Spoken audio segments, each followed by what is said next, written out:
It is the 30th of December 2023, and I thought it was time to review some of my favourite tools that I have used this year.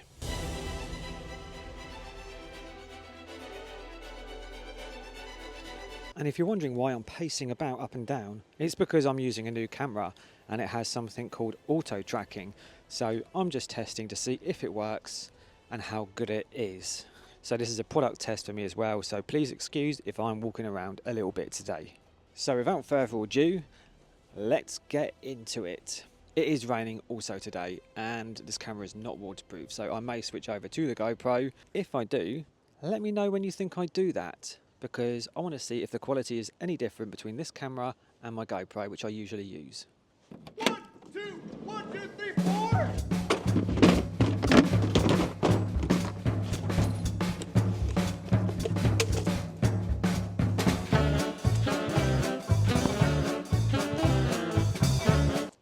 I'm going to start today with this Milwaukee staple gun.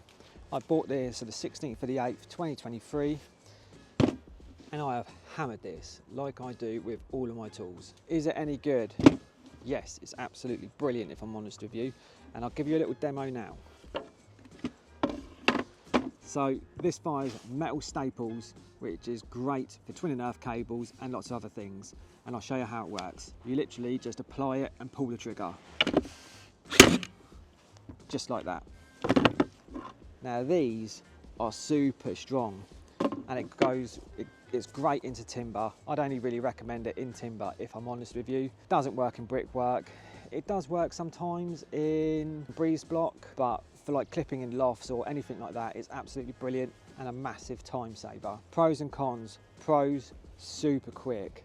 Cons, unlike the DeWalt staple gun, this will not detect if the cable is not in the center of the staple gun, and you will go through the cable, and I'll show you now. So I can't get this to go through the cable anymore, which is a bit embarrassing, which is actually a really good thing, but I have had it do it before. And if you're looking at how well it fixes it, I'll show you. So what you do get is slack. This is a 2.5 twin and earth, and it won't clip it as well as a normal cable clip will, but it's still a massive time saver and it secures the cable. So it's up to you. Yes, the clips look really nice and tidy, but if it's buried and you're not worried too much about that, this will save you time. Or even if you use this intermittently as a fireproof clip. So I will give this a score of 8 out of 10. It's pretty good. Next on my list is my favourite tool of the year, and it is the spit gun.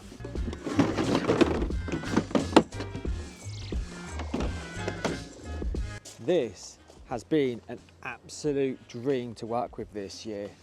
I've installed probably miles of EV Ultra cable, and this has saved me so much time from drilling and screwing. It's absolutely unbelievable. It fixes great into timber. Will it blow brickwork? Yes, unfortunately it will. Depending on the type of brick. Softer brick it won't, but what I've found is that if you fix it into mortar, as long as the mortar's good, you're still going to get a great fixing. This gets a 10 out of 10 without a doubt. If you haven't seen me use the spit nail gun, I use it in literally all of my videos. So if you want to see it in action, just jump over to any of them and you will see it, especially in loads of my shorts. Next on the list is this little Milwaukee M12 drill. I got this on the 30th of the 6th and I've absolutely beasted this. I've thrown it about, I've mistreated it, I've seen if I could burn the thing out, and it's been fantastic. However, I did buy this Vito Pro Pack to hold it, to keep it in. This has been disappointing, but it's not really the tool bag's fault. It's not designed for this. This is like a meter bag, but it's unbalanced in this, and what you'll find is that it falls over an awful lot. Just like that. But that's not the bag's fault, that's me not using this bag for what it's designed for. I need to find something else to hold this in, but it's not bad really, it just annoys me when I keep kicking it over. This comes with 3 attachments. The first one is the one that I've got on it now, which you remove just like that. You can just put a PZ2 bit straight into this and that works fine. It's really small and gets you out of trouble in small areas. The camera nearly fell over then, sorry about that. It's very windy today. The other attachments that it comes with is this angle bit, and I found this brilliant for working in like kitchens and cupboards. When you can't get a drill in, this will just get you out of trouble. And you've also got an offset piece here, which is when, again, you can't get tight into the corner. This will just sort that out for you. So this little baby gets a 9 out of 10, and it doesn't get a 10 purely because guts wise, you have to be selective when you use this. Next, we have the Brother printer.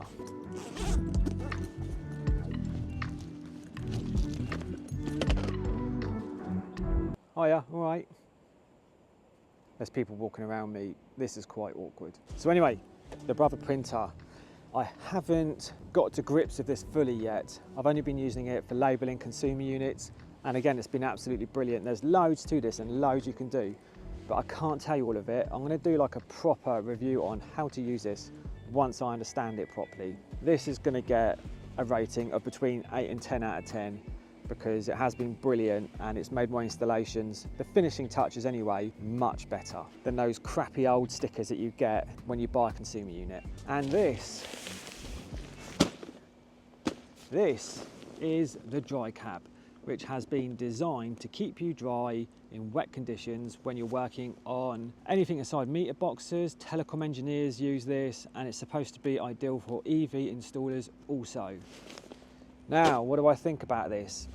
This is difficult for me to say too much negativity about it. I included this in one of my videos where I was like working in a storm, and the owners of Dry Cab got in touch with me and they weren't happy that I showed it blown about a bit because they've tested it in their weather centre and they said it's absolutely fine. Well, in the real world, maybe not so much. You're also limited on room. You need sandbags to hold this thing down because it is essentially just a great big balloon. I will use this in emergencies only, basically. If I can get away with using a tarpaulin, I'm gonna do that because I get a bigger area to keep all my tools dry.